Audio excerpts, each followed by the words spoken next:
Welcome to the Inner Circle, how the right acquisition can rewrite your destiny. Hello, everyone. Welcome to the Futurist Mindset Show.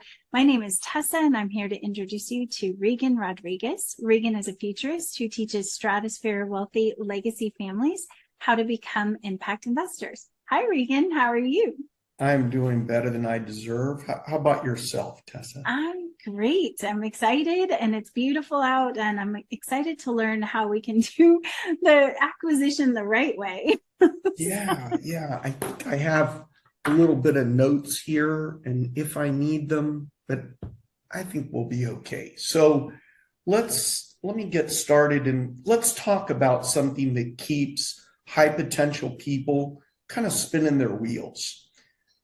And it's usually, what kind of business should I buy? That question is actually a trap. And I think people obsess over it. They drown in it. And some even try to build algorithms or calculations to decide their path as if it's match.com for merger and acquisitions. Let me give it to you straight. This isn't Tinder for startups. This is chess, okay? And you're not looking for the one, you're hunting leverage. Inside the Fifth Avenue Underground Club, we don't chase unicorns. We acquire legacy. We then build empires. But first, let's clear the fog here. There is this myth out there that there's this perfect industry. Most people want me to hand them some magic list. Something like, hey, Mike, you should buy a Snuggie manufacturing empire because the algorithm says so. No. Look, guys, what we do instead is precision, guided vision. We're going to help you filter the noise and unlock the deal that's already aligned with your strengths, your values, and that long game. You don't need a list. You need a lens. Start with what you're not. We do something radical in this club. We eliminate to then elevate. What do you know that you don't want to own?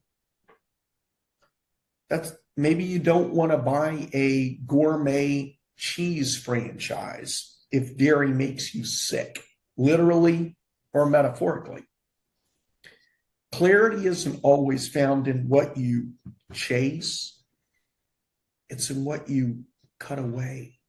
That's the reason why I teach you the power of search by negotiation. It's like Mary Kondoing your acquisition pipeline. If it doesn't spark ownership or joy or maybe a strategic upside, my recommendation, just toss it.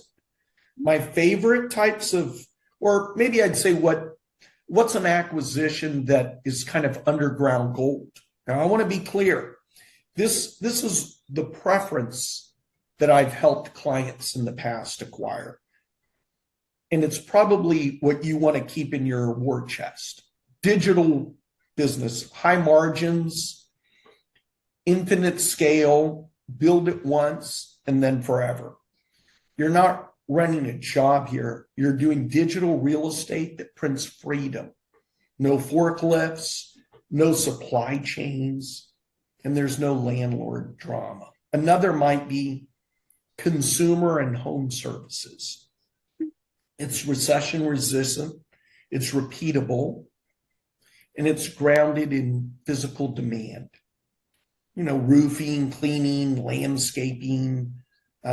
Labor is really the biggest obstacle. So if you master the ops, then it becomes that money machine for you. The third one, professional services, meaning accounting, marketing, legal.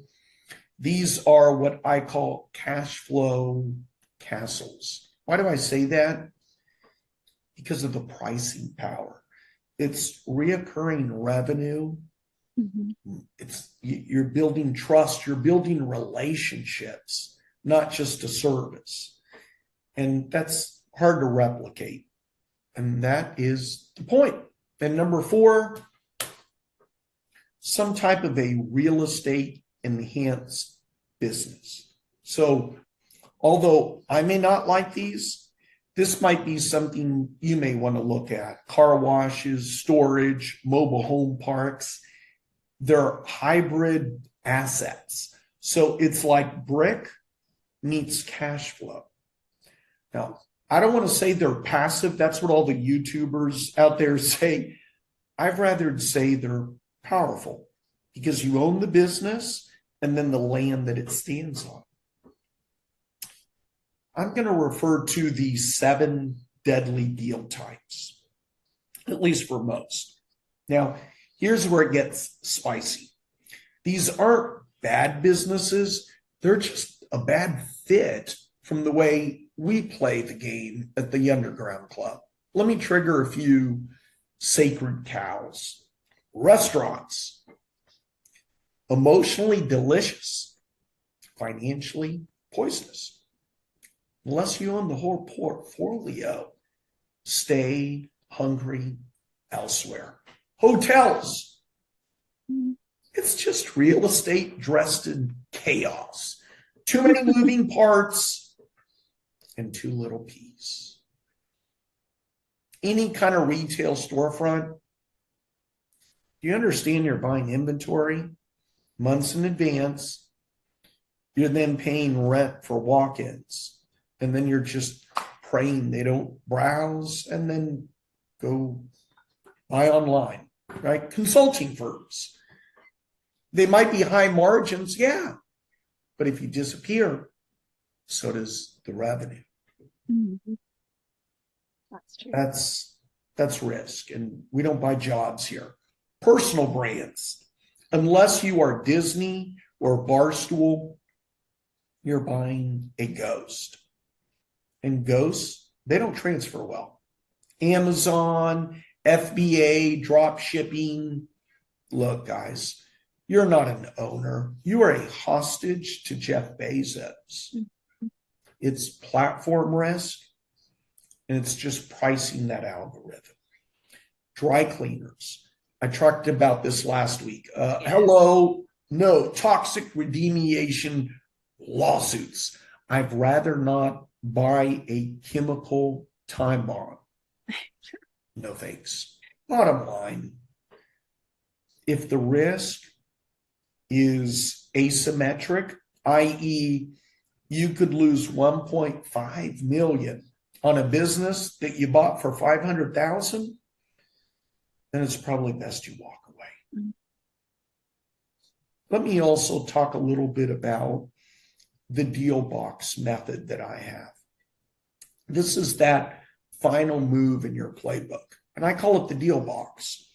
I want you to think about it like a sniper scope for your acquisitions.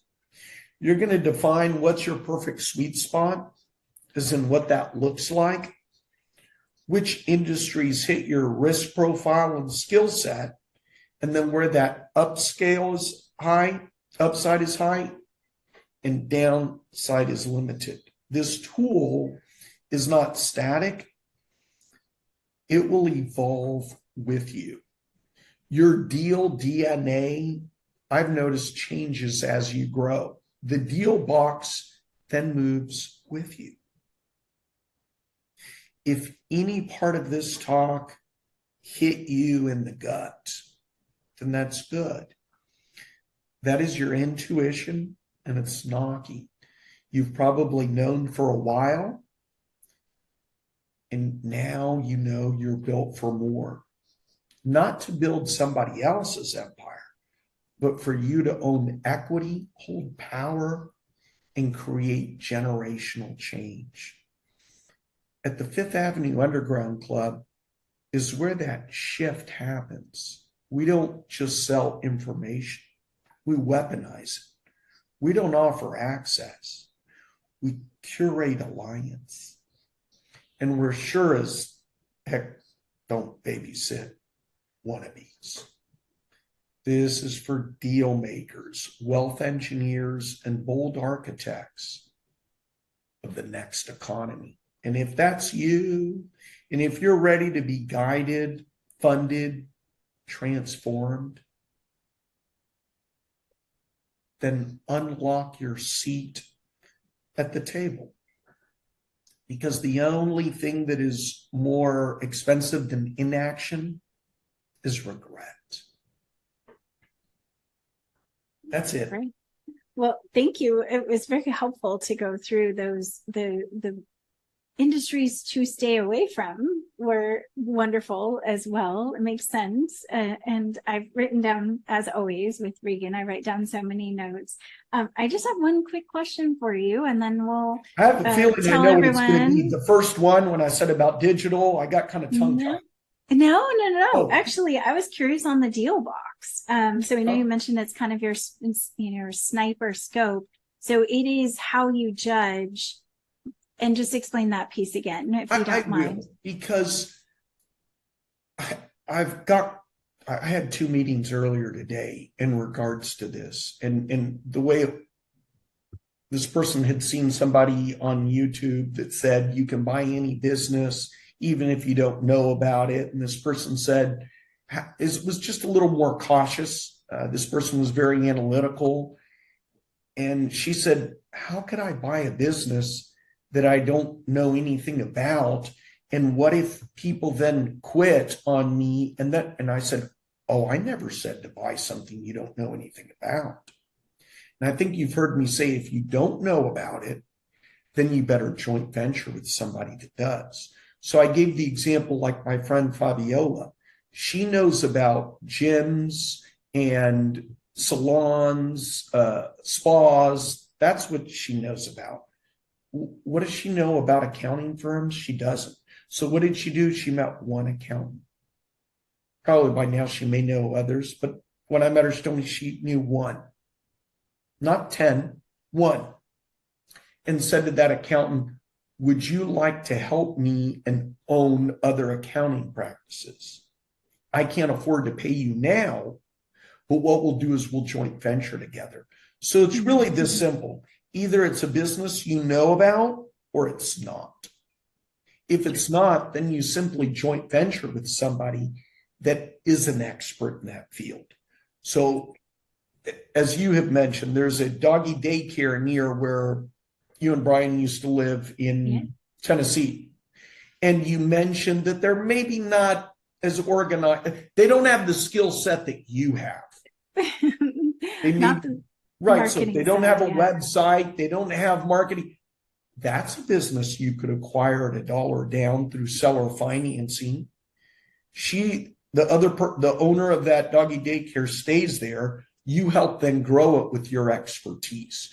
So as you grow your network, the deal box is going to change, because you may meet somebody that says, "Tessa, I'd love to do what the guy you kind of work with, Reagan, does, but I don't know anything about such and such business." Okay, then find someone that does. Gotcha. Or the other way around, you'd run into someone that says, "I know about accounting, I just don't have the legal knowledge, and what do we do, and what are the contracts?" So it's different. Either it's an industry you know about, or chances are it's one you don't know about. If you don't know about it, then you better partner with somebody that does.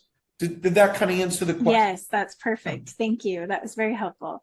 And you mentioned if anyone is interested in getting more information about the Underground Club, I just wanted to tell them where to go. So you can, yes.